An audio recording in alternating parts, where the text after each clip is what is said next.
Welcome to Universal Man, where we turn your flight into fight so that you can master yourself, conquer goals, and live on the front lines of life. My name is Mark Weppett, and I am here to help you sharpen your masculine edge so that you can live on the front lines of life and be a man that you admire. And today we have another episode of the Sexual Self-Mastery series. And in this episode, we're going to be talking about a concept that, well, I kind of came up with a name for it, but I call it fishing. Okay, this practice of fishing, where you pretty much start by going to some kind of, it's an okay site, I'm allowed to look at this, but you're really going there to just sort of look at sexually stimulating images, but you kind of trick yourself. Yeah, we're going to talk about that, and we're going to talk about how to get over that, because I see so many guys doing this and then relapsing and screwing up their streaks and, you know, doing it all the time. So it's really easy to do that, and so it takes a little bit of thinking to figure out how am I going to get myself to stop doing that. So we're going to talk about stopping this fishing for porn behavior.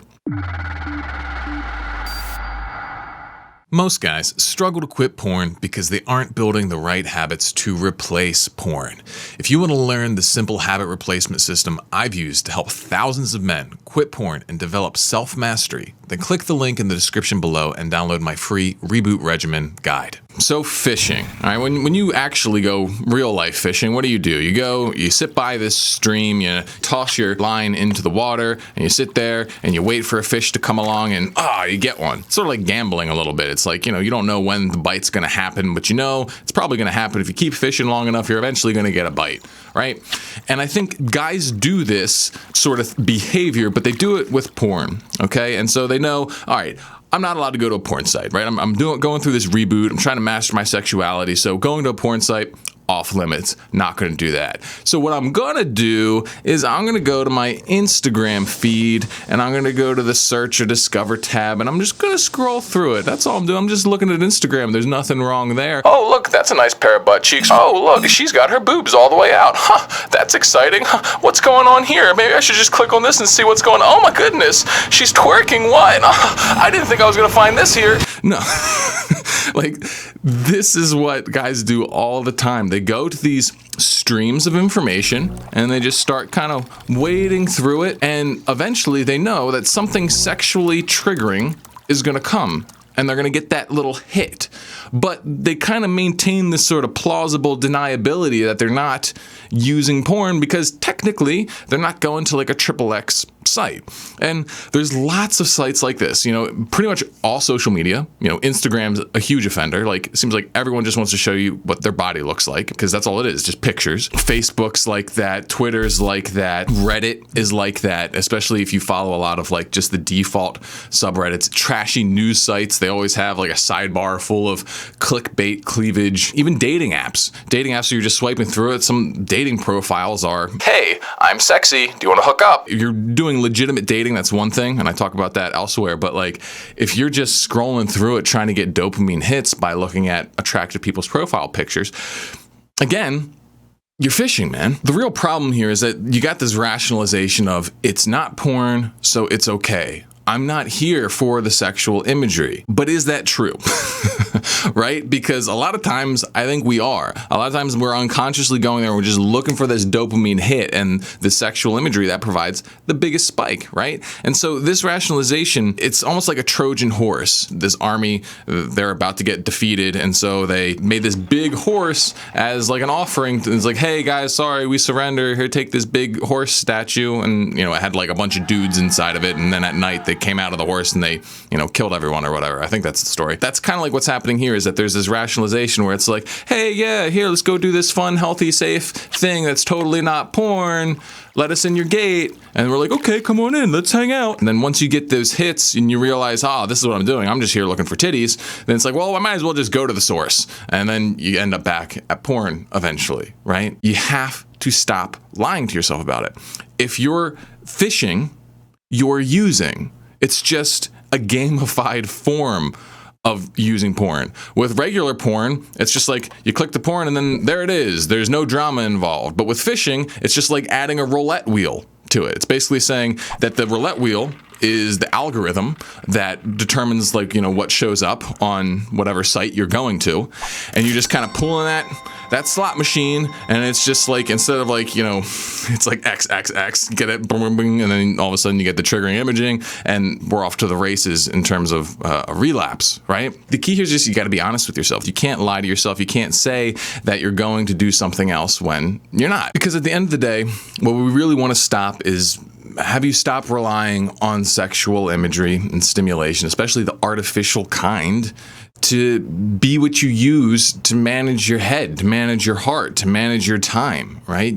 That shouldn't be used like that. You don't need to be terrified of these things. You don't need to be overly scrupulous, because there's always going to be the off chance of you seeing something sexually triggering anywhere in the modern world, pretty much, no matter where you're at, whether it's a person or a billboard or whatever. You can't hide underneath a rock, but at the same time, you can't just be like putting yourself in a situation where you're hoping to get triggered, but pretending that that's not the case. Now, the real challenge here is that this is often a habitual sort of thing. It's kind of like an automatic time-filling mechanism. I mean, how many of us, as soon as we have a second of downtime, we whip out our phone and we go to like whatever our preferred stream of information is, whatever social media platform or news feed or whatever dopamine drip we tend to hook ourselves into. As soon as we got a second, we whip it out, okay?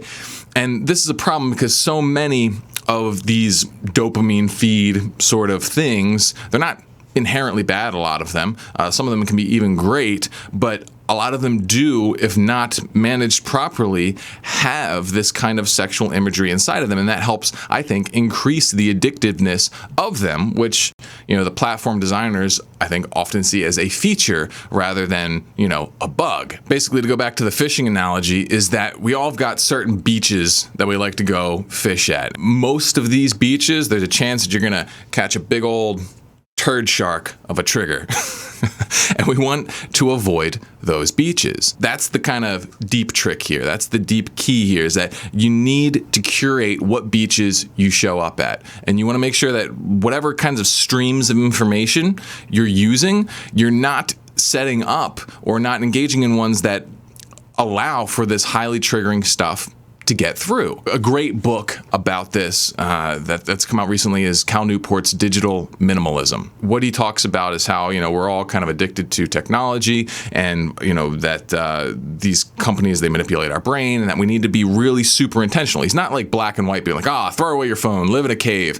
He's not like that at all. He's like, no, use technology, use the good parts of it, just use it in a very, very specific way. And that's really what I'm talking about here, is that you have to curate your beaches, your streams of information, all right? And if you're going to go surfing on those beaches, that's what you want. You want to be able to make sure that there's not some kind of bad thing lurking in the water there that's going to come up and get you. So, for example, if you use Reddit, all right, unfollow all the default subreddits. Most of them are garbage anyway, and just follow the ones that you specifically care about. I've done that. I've got a few video game ones. I've got a few special interest ones. My feed, then, the information that I can go in and surf, I know it's just not going to have a bunch of, random crap in it that I don't want to see.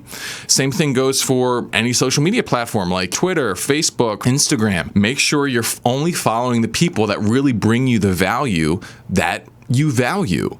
And it takes a little work to do this. It takes a little work to go through all this stuff and figure out, all right, who is really putting out good stuff here? Who's just putting out clickbait trash? Who's just putting out, outrage porn or actual porn? Cleaning all this stuff up, it takes some work. But then what ends up happening is if you do it, it's great, because then when you take it out and you go surfing, you actually just become enriched rather than becoming disempowered. And I think it's so easy for us to become disempowered by surfing bad beaches, because we just go there, we leave either feeling triggered, not good enough, angry about the world, whatever. It's so easy to find garbage online. And so it takes some intentionality to really clean where we surf up, but doing it has a major payoff. To take this idea further, I would say that you can subdivide your beaches, the places where you surf in your downtime, into two different categories. I would say you can have like a productive beach and then a recreation beach. So say you've got some time to kill, but you don't need to completely zone out. You've got some energy in the tank, and you want to be, empowered. You want to be enriched. You want to do something like that. Well, that's your productive beach time. That's when you go to a beach that you've curated that maybe has stuff that challenges you a little bit. Maybe so for me, it would have things that are of business interest. Maybe some literature I'm trying to keep up with. Maybe some philosophers or something that online thinkers that put out thought-provoking stuff that really kind of make me think and introduce me to new ideas and that sort of thing. It's not completely easy. It's not just memes and stuff, but it's good. It's good. And a lot of times I'm going to go to my productive beach, and that's great. But then sometimes I don't want to do work. I don't want to be challenged. I just want to have some fun, and I want to use the internet to feel good. And I don't think that's wrong to do if you're doing it intentionally. But you just want to make sure that you've curated that stream, that you've got whoever you're following on YouTube or Twitter or wherever it is that you're going. That if you got like a funny feed or maybe it's video games or whatever it is. Just make sure it's the people that you like. Make sure it's the good stuff. Learning how to do this and setting this up transforms a huge amount of your daily experience. The stuff you put into your brain, it's your mental diet, right? In the same way that the food that you consume really determines how you feel physically, the thoughts and the images and the information you consume massively influences your mood. So that's all I'm really saying here is you can be intentional about this kind of stuff. You can develop a healthy mental diet, and it just takes a bit of intentionality and honesty, really, about what you're doing and what you're using your technology for. All right, everybody, that's what I have for you today. Thank you so much for watching. Stay sharp. I'll see you in the next one. Hey, if you found this episode useful and you want to hear more, make sure you like, subscribe, and if you're tuning in on YouTube, make sure you hit that bell button to turn on notifications. But if you really like this content and you would like to join the tribe of Universal Men, then you need to head on over to the Universal Man Patreon page by clicking the link in the description. We call ourselves the Vanguard because we are committed to living on the front lines of life. By joining, you'll gain access to exclusive content, weekly accountability, community chat rooms, and live calls. Also, by joining the Vanguard, you become a part of my inner circle. Therefore, you get my prioritized attention. Most importantly, though, you'll be joining a crew of like-minded guys that can help support and inspire you on your journey of masculine self-mastery. So click the link below and sign up today.